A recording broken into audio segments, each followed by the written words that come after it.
Alright y'all, it's Lee with LA 3D Printer Repair. I've got some MMU2S machines here, one commissioning, one tune-up, and one actual upgrade from MMU2 to MMU2S, and so I figured no better time to go over the theory of operation. I'm going to break up this video into two major sections. So we're going to talk about hardware, various aspects of the machine, and then separately I want to go into software, slicing, the various ways you can print, the difference between a color print and a multi-print, a multi-material print, printing with soluble material, soluble interface layers, and the basic modes to the software to get you to multi-material printing. So without further ado, I'll kind of go into some specifics of the hardware next here. Let's talk about the MMU hardware. This is the MMU unit, not including the buffer, which we'll kind of discuss separately because I consider that a completely optional component. It wasn't a part of the original MMU setup. The function it serves is to hold the loop that kind of gets ejected out of the machine between filament swaps. So anyway, we're going to talk about that guy later. Let's concentrate on the actual MMU unit. So what's actually going on here? We have three motors. What are they responsible for? So let's just go front to back, even though that's kind of backwards from the order. So essentially in the front here we have the selector motor. So it's on a little Acme thread, and essentially that moves this guy back and forth between the 5 channels and also in a sort of like separate like staging area. So anyway, the selector, on the back side of the actual selector itself, there's a blade, and then here is the, it's a pinda sensor, but they're calling it the finda in this application, and there is a metal ball in there that gets deflected, which triggers the sensor, and that we'll talk about the sensor state later. Behind that, there's a little guide for the blade, and then moving backwards, and I'm just opening up the idler here. Something to note that these fasteners here do actually function as the idler itself, providing pressure against the filament, and so those should not be fastened down too tight. I mean, a couple turns past flush is all that needs to be done for that. So moving backwards, we have the pulley motor that's responsible for all the filament channels. Something critical to note here, all of the actual pulleys themselves need to be aligned individually, and you can basically get by with it by eye, but if you notice any jamming, you definitely want to double check the alignment of those pulleys. And then moving back further, just reviewing, we have the selector motor, which is responsible for the position of the selector. We have the pulley motor, which is responsible for actually grabbing and moving the filament, and then we have the idler motor, which is essentially what this is doing is it's rotating this drum here that has the individual bearings on it, which depending on where this is rotated, it will engage or not engage on a particular filament, and that allows that, even though this is moving constantly for each filament, it's only grabbing the filament that's selected. So that's the fundamentals of how this thing works. You have your input tubes along the back where the filament gets loaded. Typically this would be with the buffer, but we can talk about why I don't use the buffer. And then past that, you've got those selected by the idler, depending on which position that's in, and then moved by the pulley into the selector, depending on which slot is selected. The idler and the selector move in tandem to choose the slot. So that should kind of make sense. Like in the case of, right now we're lined up with slot 2, it looks like that guy would be approximately in that position to press down on the filament in that channel. I will also discuss loading and unloading, where you are loaded in this mechanism, because that's kind of important, and there's multiple ways to load the machine. So yeah, that's basically it on the hardware. Let's talk about the buttons and the LEDs and the various things on the MMU. Besides the buttons and the LEDs, obviously you have your input on the back, your output through the selector, and then the only other two things is the USB port on the left side there for the firmware updates, and then there is a reset button here which you can actually press in the middle of a print, and it will wait for the printer to reestablish communications with the MMU. So what I'm going to do here is I'm going to go ahead and fire this thing up so we can kind of see what the machine looks like when it powers up. And after the MMU powers up, you'll hear the idler initially home itself. At that point, it will stop in case there's something stuck in the selector. The selector will not move until it's told to do so. At this point, we're waiting for communications to establish between the machine and the MMU. Once that happens, the F will appear next to the percentage on the LCD. When the MMU is idle, you've got left, load, right. And then the The lights indicate which slot that the machine believes that the selector is on. So you can see right now it's on LED 1 because it doesn't know the position of the selector. It only moves the selector once it's been told to do so. Funny enough, in this state, if I press the left button here, it won't do anything because it thinks it's on the left slot and there's nowhere for it to go. But what I can do is I can tell it to go ahead and attempt loading for the first slot. So that's what I'm going to do. Is if I press and hold here, you can see it does its second homing cycle. The LEDs will crisscross, and then the selector will bounce across the side here. Want to make sure that the pinda cable can't get stuck in there.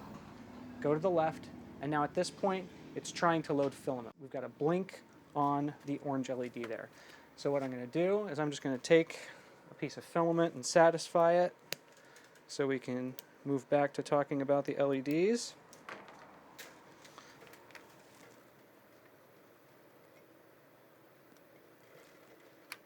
Pressing it in until I can feel it grab.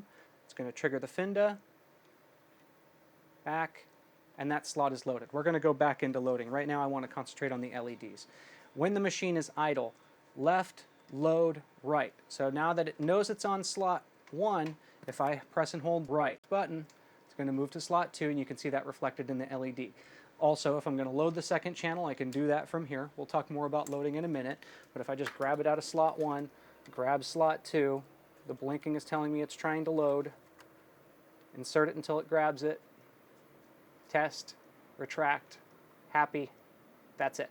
Now, the only other thing besides this to note is if I go slot 3, slot 4, slot 5, I can go past slot 5 to this slot, which is not a real slot. That's for troubleshooting purposes. There's a diagnostic menu in there. The buttons left, load, right. LEDs 1, 2, 3, 4, 5.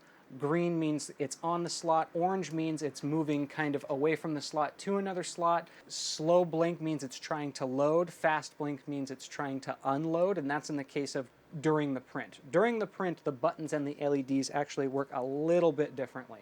So during the print, if it has an exception, it will say MMU needs user attention on the screen, and you have the opportunity to basically try again by pressing any of the buttons, and then once it's blinking yellow and green to indicate it's satisfied with whatever condition, at that point you can press and hold the right button to tell it to continue. You've only got two states at that point.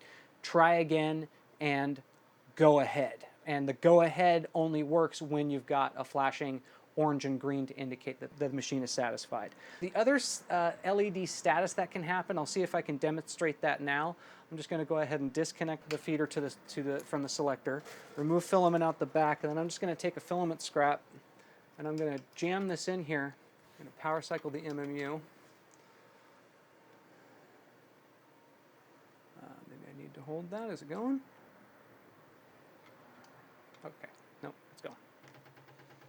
Okay.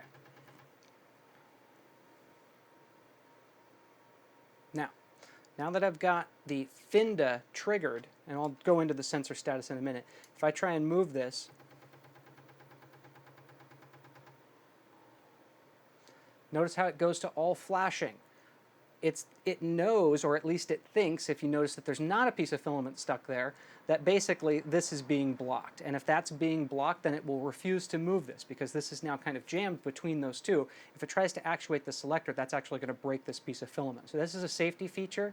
If you see this, then you're just going to want to check to make sure that what can happen is if your FINDA is maladjusted and it's too far down, it will trigger when there's not filament present.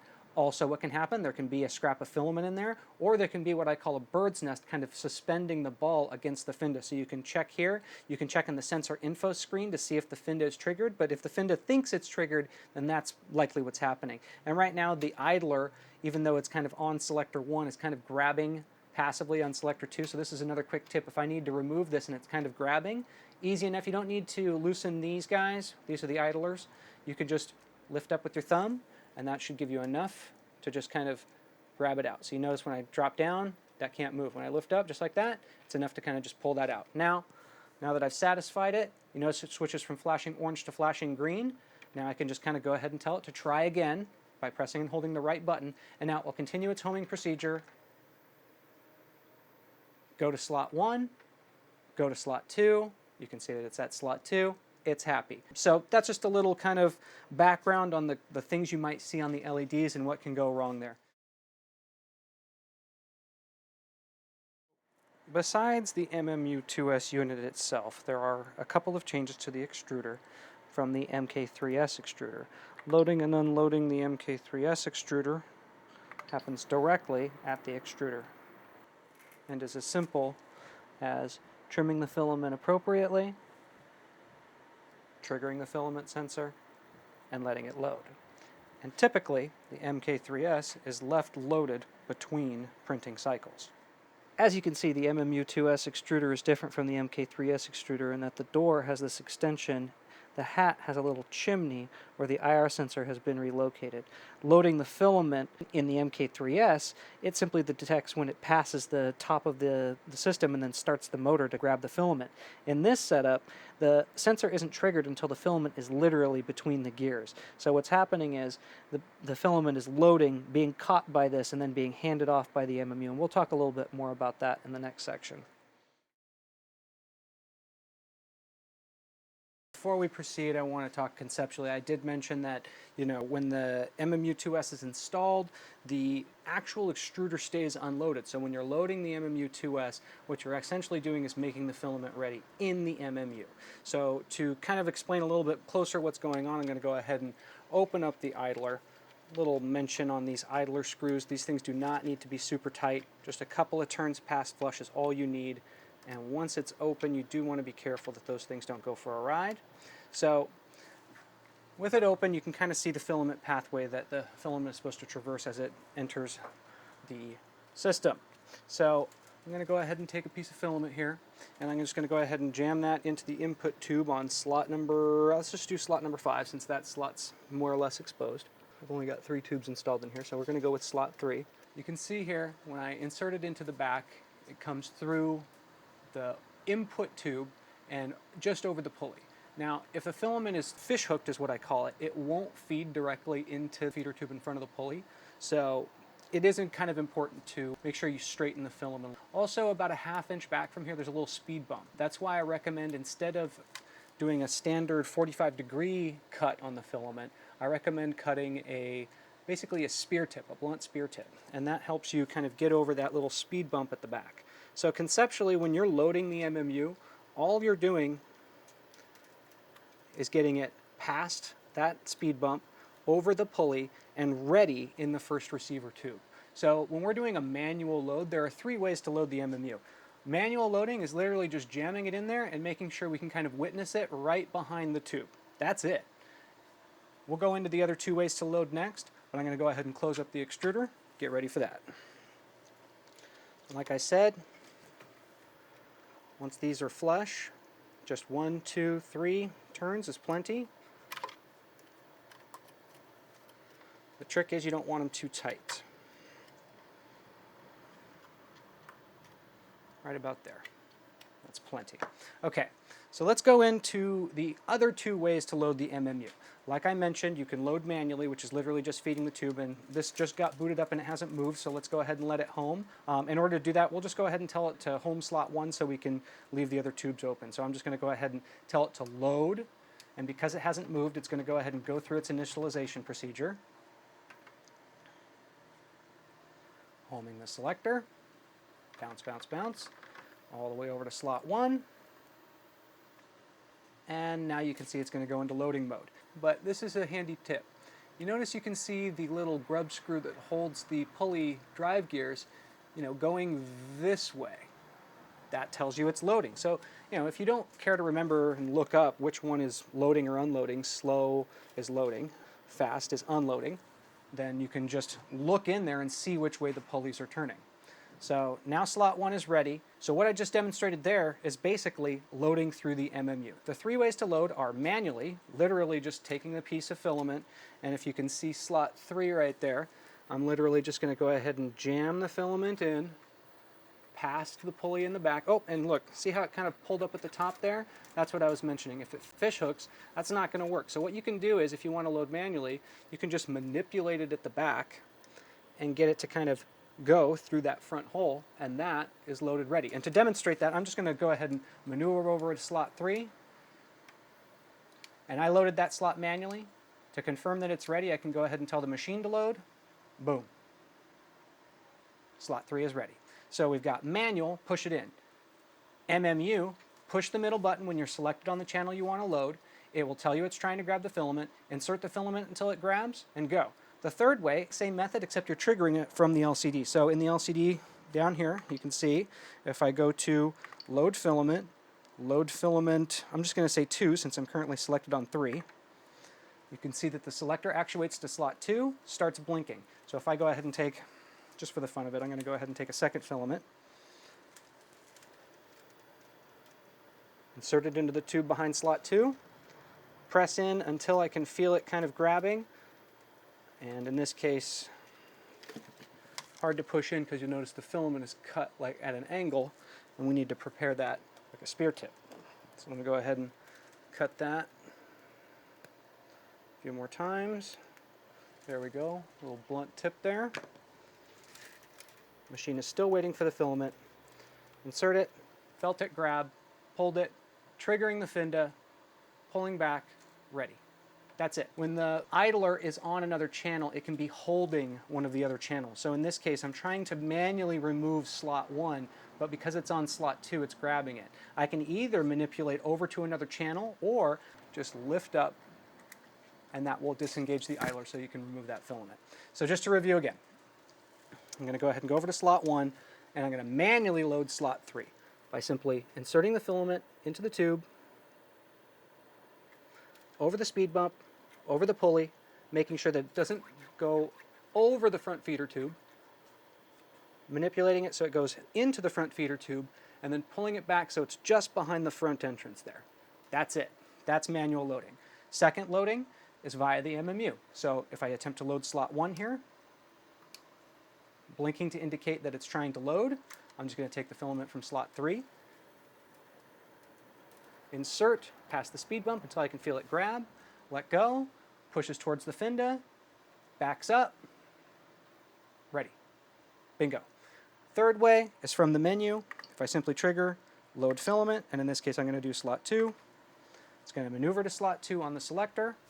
I'm just going to remove from slot 1 again, insert into slot 2, push past the speed bump, feel the pulley, feel the idler grab, over to the Finda, trigger, back, ready.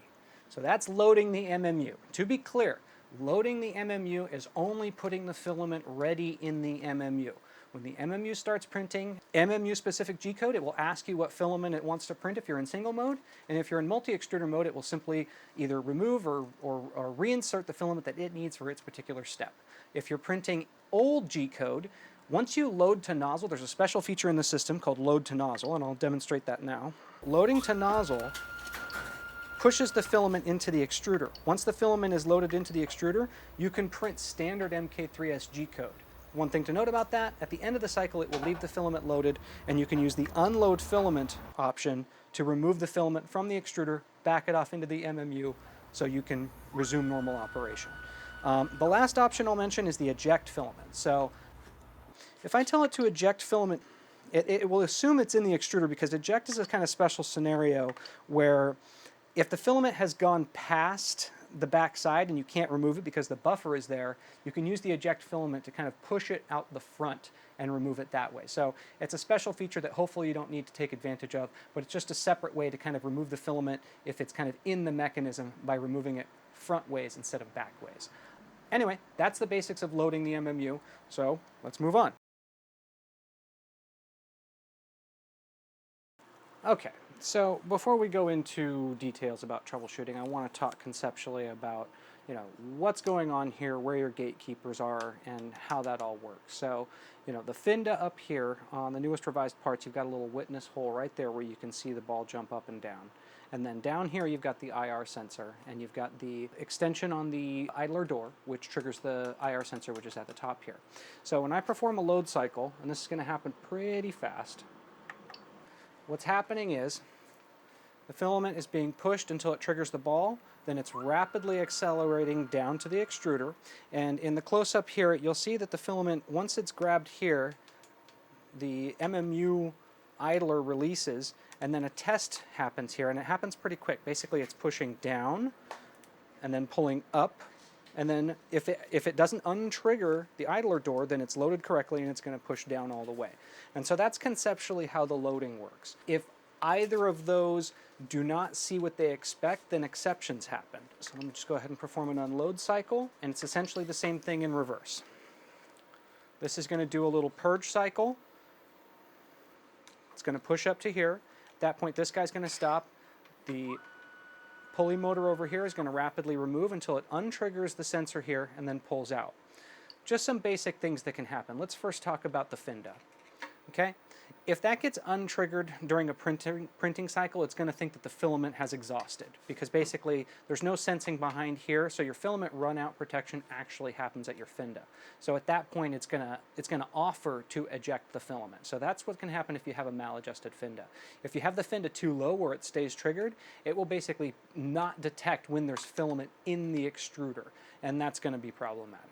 Also, what can happen is a nest of filament can develop, and the newer parts you can actually see that the ball has been raised, and if you go to the sensor info menu, you'll see that the FINDA sensor is triggered 1 when there's no filament loaded. Either it's maladjusted, or if a filament nest builds up under the ball, you need to purge that out so it can correctly see that the selector is unloaded.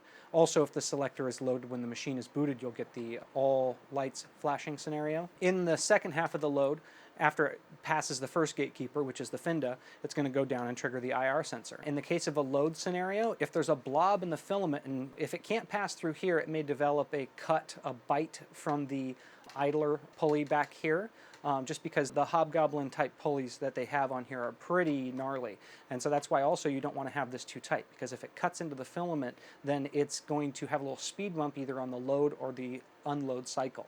If it gets bound up in the tube, you can forcefully remove it out of the back. If it's midway through the tube, when it's kind of in its idle state, you can extricate the filament out of the back, retrim it, load it, and it will be able to proceed by using the retry go ahead. And if it's not idle on the printer, you have to press the knob to resume, and you can resume that if you have an exception like that during printing. Conceptually, FINDA sensor has to be triggered in order for the loading to happen, and for the loading to proceed, the IR sensor has to stay triggered during the load and test process. By tuning and adjusting this properly, you will get reliable load and unload cycles. This can be a very critical area, and this is also a big improvement over the previous design where you had to actually individually tell it how long that tube is to get reliable changes. So with the MMU2S, it now knows when the filament has hit the extruder as long as everything's working properly, and I find that to be a tremendously reliable mechanism.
Okay, so in the middle of a print or whatever, you get the disturbing message that the MMU needs user attention.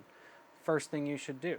Little review, the buttons work differently when you're in sort of exception mode, alert mode, when there's a problem. The status of the light will tell you what it's trying to do. Slow means loading, so it's trying to load, but if you don't want to remember that, what you can do is you can just hit the middle button or left. Middle button, try again. Right button is go ahead. Once we're able to satisfy whatever it's trying to do, it's trying to load. What it's looking for right now is it's looking for this guy to be triggered, the FINDA to be triggered. It's not triggering, so it's not seeing the load. So what we're going to do, and all it's trying to do is, if I hold the button here, if we inspect in there, if we witness the pulleys, we can see that they're pulling towards us. So if we're not sure what the LED is doing, we can look at that and see that it's trying to pull towards us. So what is it asking for? It's asking for filament. So let's give it filament. I'm just forming the tip. So tell it to try again. Felt it grab, pulled in, triggered, pulling back. We can see we get green to orange. That's telling us that it's satisfied, but it's still not going to proceed until we give it the go-ahead, which is the right button. Now, that means that the MMU is happy and ready to proceed. But if you get the message on the screen that the MMU needs user attention, the machine is not ready. So what you actually need to do is press the knob at the machine. It will preheat the nozzle, and once the nozzle's ready and the MMU is ready, it will proceed with the process it was attempting. Let's see if we can reproduce some specific failures to show you what the mitigation steps are for those. So at this point, we're just kind of producing a failure where you get kind of lodged in the tube and the mitigation for that. You can see it does more than enough moves to, even if it had barely slipped at the beginning, if it's able to gain some traction, it will keep moving it and trying to get it to the extruder desperately. So in the case of a blob with the cutter enabled, after 3 retries of not being able to get it in, it's going to go ahead and engage the cutter, run a cut cycle, and then try and load it again. Now the only reason why it's trying so hard at this stage is because it knows that the FINDA has been triggered. So it knows it's gotten past here. It knows it's got something. It just doesn't know why it's not reaching here. I mean, it's dumb, but it's smart. It only does the mitigation steps necessary to address the failure at hand. In this case, we're trying to do a load. It's triggered here and it's trying to reach the extruder. It knows that it's triggering here, which is why it's attempting a cut. So in this scenario, typically what would be happening is you'd have a bulbous end that was kind of not fitting and not moving smoothly through the tube, and then it would have cut that off in that stage where it engaged the cutter. Let's just go ahead and do a proper load to nozzle cycle so we can cause a failure on the unload.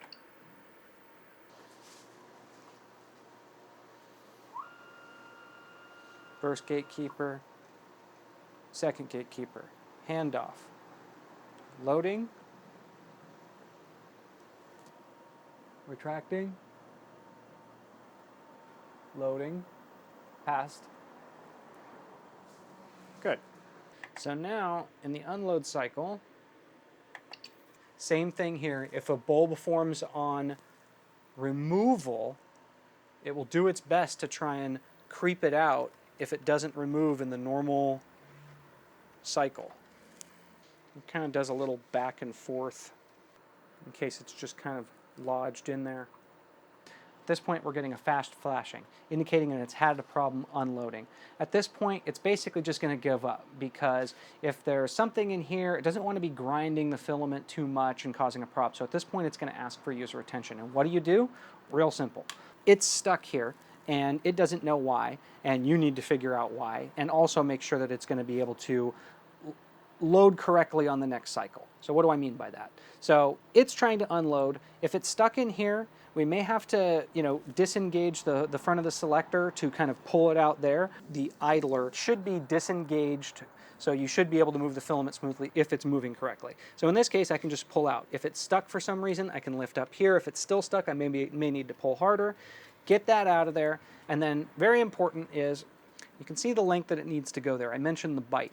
You want to feel along the filament that length back to where the pulley is and make sure it doesn't have a bite. If it does, you're going to want to snip that out of the filament, reform a little spear, and then you can see here we're doing the fast flash. So now that the filament is unloaded, if I tell it to try again by hitting either the left or the middle, it is unloaded, but it is trying to load. It doesn't see it in there, because loading should bring it back to here. It should see it go past, and because it didn't actually see it go past, we're going to give it the filament. It's grabbing. It's going to trigger the FINDA, pull back, and now we can see that this is happy. Now that we see it's happy, getting the flashing green and orange, we can tell the right button, press it for a second, and it will proceed. MMU is satisfied. Machine has halted. If you ever get the MMU needs user attention, you need to hit the knob. It should notify the printer, but if the printer is in full idle state, it won't receive the alert and it won't proceed with whatever it's trying to do. At this point, it should just go idle because we were performing an unload cycle and we had to manually intervene to clear the unload cycle. And on the next load cycle, it's got a freshly prepared end ready here, so we shouldn't have problems on the next load cycle as long as we clear out that little possible bite. So loading and unloading are the primary scenarios. Unreliable loading more than just once in a while is very likely a maladjusted chimney, is what it's called, the bit that holds the IR sensor with the idler door triggering it. So very important that you calibrate that properly using the sensor info screen. Unloading issues, again, if it's happening more than just once in a while because of bad filament or what have you, it could potentially be a FINDA maladjustment. So again, check your calibration and adjustment of those sensors using the sensor info screen as a guide, and you should be smooth sailing. So that's an overview of the exceptions of loading and unloading that can happen during a print. One other weird one that I'm going to show you real quick. If I push the filament midway through here and I trigger a reset on the MMU, it will need to rehome in order to proceed operation. And in case you didn't know, the reset button is right behind the USB port on the MMU. You just press that one time. Looking in towards the MMU, you should see a sort of throbbing while the MMU is initializing. Then it'll switch to the chasing, home the idler, and at that point it'll basically go idle. It won't home the selector until the first motion after either machine plus MMU initialization, or if we've reset the MMU because it's gotten hung up for some reason. I've only ever seen that a couple times in an older firmwares. Upon reset, now remember, I've got a piece of filament in here. So when I tell it to move the selector, it's going to rehome the idler, but it's not going to home the selector. You notice that it's flashing orange here, all the lights. It's refusing to move the selector because the FINDA is triggered.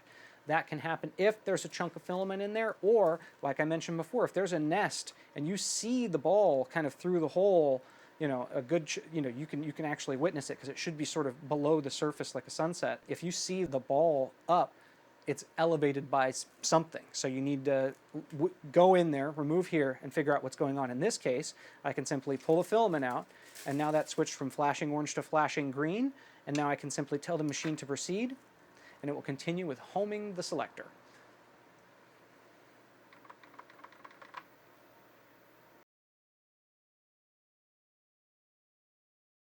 So just a final review on this. During the exception phase, the buttons do different things. When the machine is idle, it's left, right, and basically load, okay?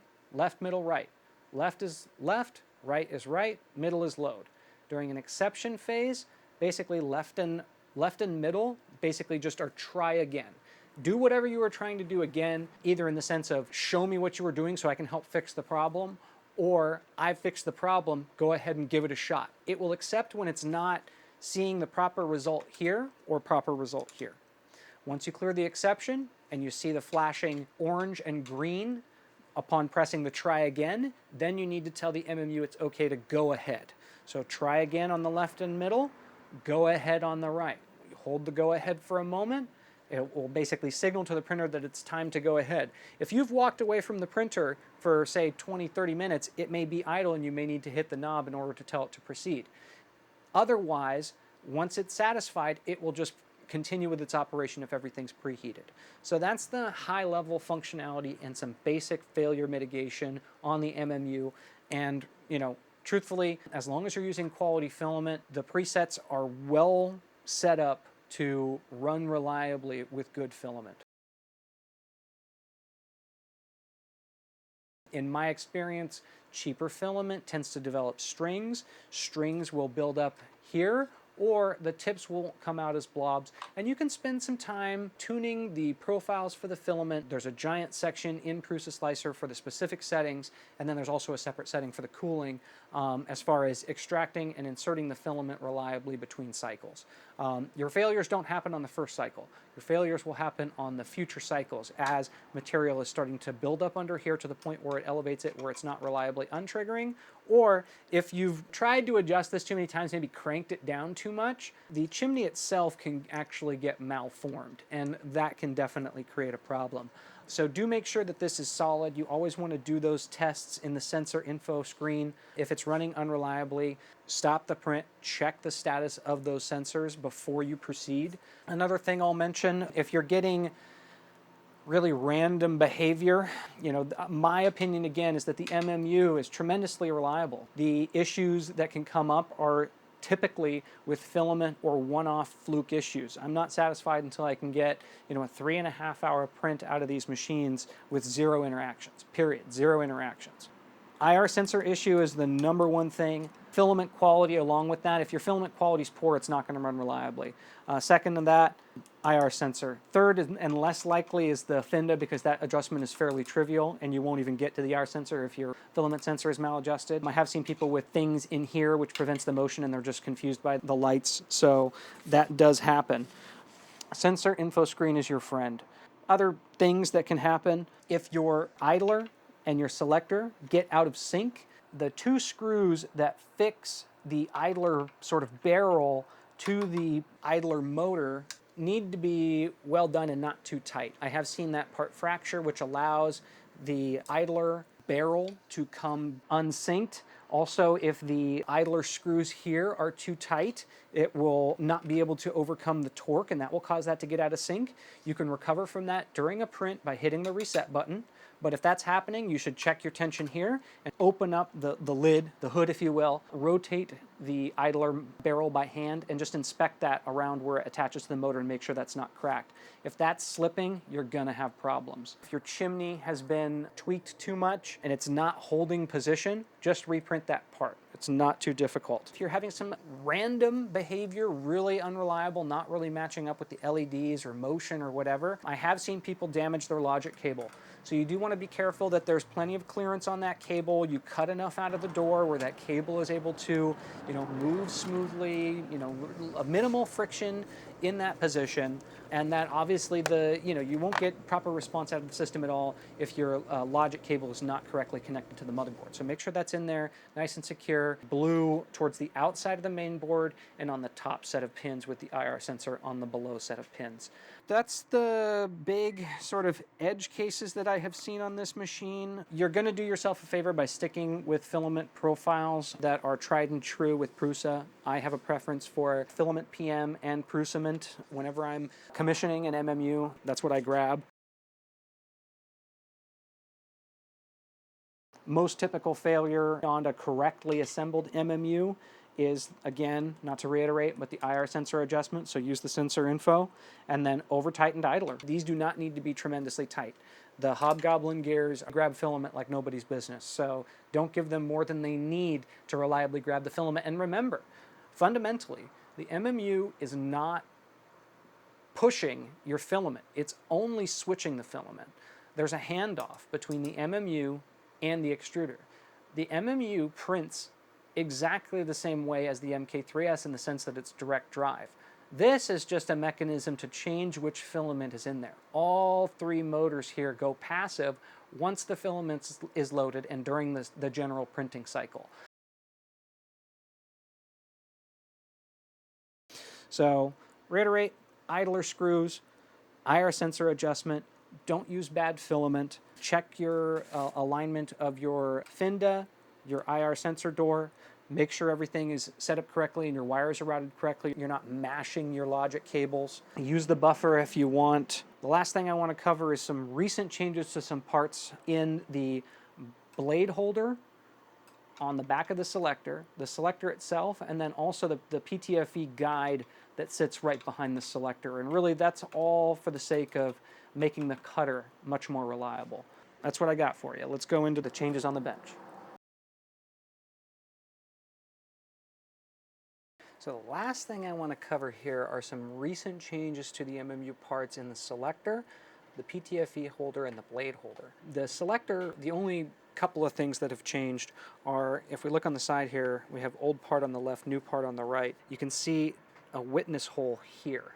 And the purpose of that is when the ball is present in the mechanism, oh look, there's a witness hole on the other side. Didn't realize that went all the way through. I guess that only makes sense. When the ball and the fenda are set in there and the ball is triggered, you can actually see its presence because the light on the fenda is real dim. It makes it much easier to troubleshoot without having to go in the sensor info screen to be able to witness physically the presence of the ball. So that's the change on the selector, but then also, if we flip over to the blade holder side, in the old design, it was inset like a layer, one layer.